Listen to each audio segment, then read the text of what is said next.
দেখো এটা ইন্দিরা গান্ধীর শয়নকক্ষ না, এটা ড্রয়িং রুম। শয়নকক্ষ তুমি দেখে এসছি, এটা ড্রয়িং রুম ইন্দিরা গান্ধীর। কি অপূর্ব করে সাজানো, দেখো অপূর্ব।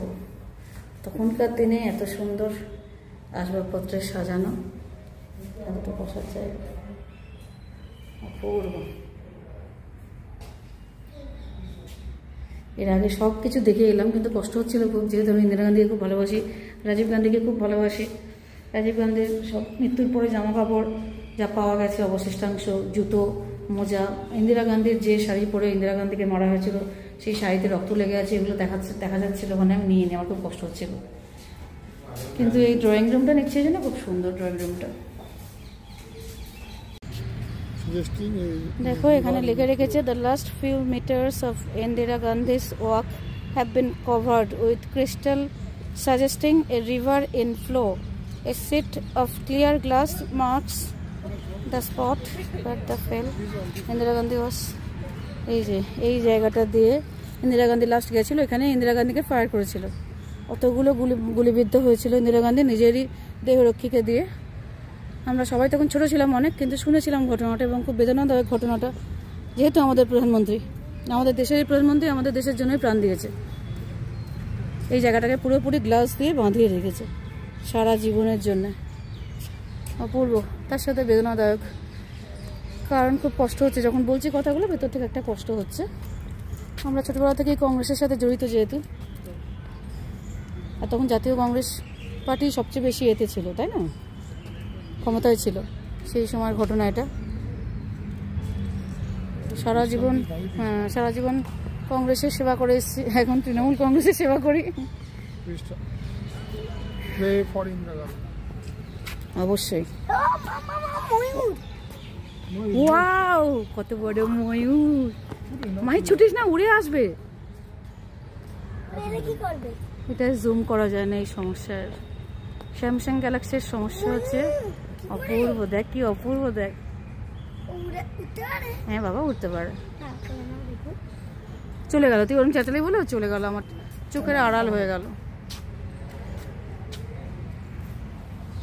চলে যাচ্ছে, নেওয়া যাবে না, সুমন নেওয়া যাবে না, সুমন যেও না।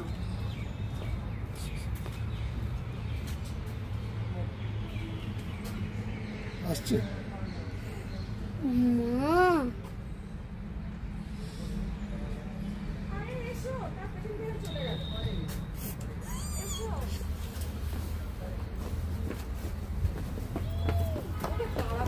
ছুটিস না, ভয় পাচ্ছে, মানে ও ভয় পাচ্ছে, ছুটিস না। সুমনও সেই রকম, মানে ছুটিস না, ভয় পাচ্ছে বাবা, ওই একটাই আছে, ভয় পাচ্ছে। শুনতাম ভয় পাচ্ছে। পশু পাখিকে জ্বালানো আমাকে নিচ্ছে, বদমাসটা আমাকে নিচ্ছে। পশু পাখিকে জ্বালানোটা আমার একদম পছন্দ না। চলো আমরা কোথাও দিয়ে বেরোবো? On the way to the place of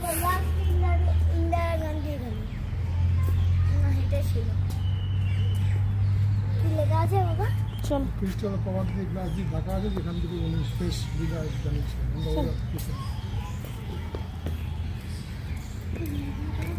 এইটা পুরোটাতেই ইন্দিরা গান্ধী থাকতেন যে সময় প্রধানমন্ত্রী ছিলেন, কিন্তু আমি পুরোটা নিইনি, এই জন্য আমার খুব কষ্ট হচ্ছিল, আমি নিইনি। আমি শুধু এইটুকুই তোমাদেরকে দেখালাম।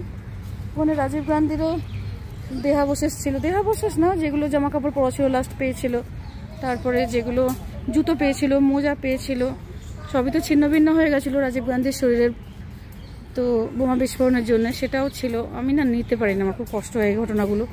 অনেকে নেয়, অনেকে ভিউ তোলে, পাবলিসিটি করে, বাট এই জিনিসগুলো নিয়ে পাবলিসিটি, ভিউ তোলা খুব বাজে ব্যাপার, খুব ছোট মনের পরিচয় দেওয়া। মানুষ সে যাই হোক, যে পার্টিই করুক, সে মানুষ, তার মৃত্যু কোনো সময় সুখের নয়, আমার কাছে তো নয়ই। মাহি ছুটবে না, সামনে অনেকগুলো ময়ূর আছে, এখান দিয়ে আদৌ বেরোতে পারবো তো, জানো তো? চলো, এই বেরোবার সময়টা নিচ্ছি।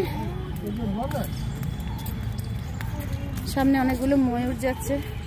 মাহি ওরম করো না, মাহি ওরা ভয় পায় বাবা। কি সুন্দর যাচ্ছে দেখো ময়ূরগুলো। এ খোলা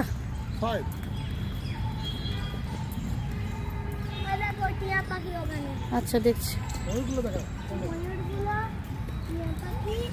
কতগুলো ময়ূর যাচ্ছে দেখো। এই আমার ময়ূরটাকে দেখো। এখানে আমি ময়ূর। হ্যাঁ গোপাল ময়ূর দেখো। ও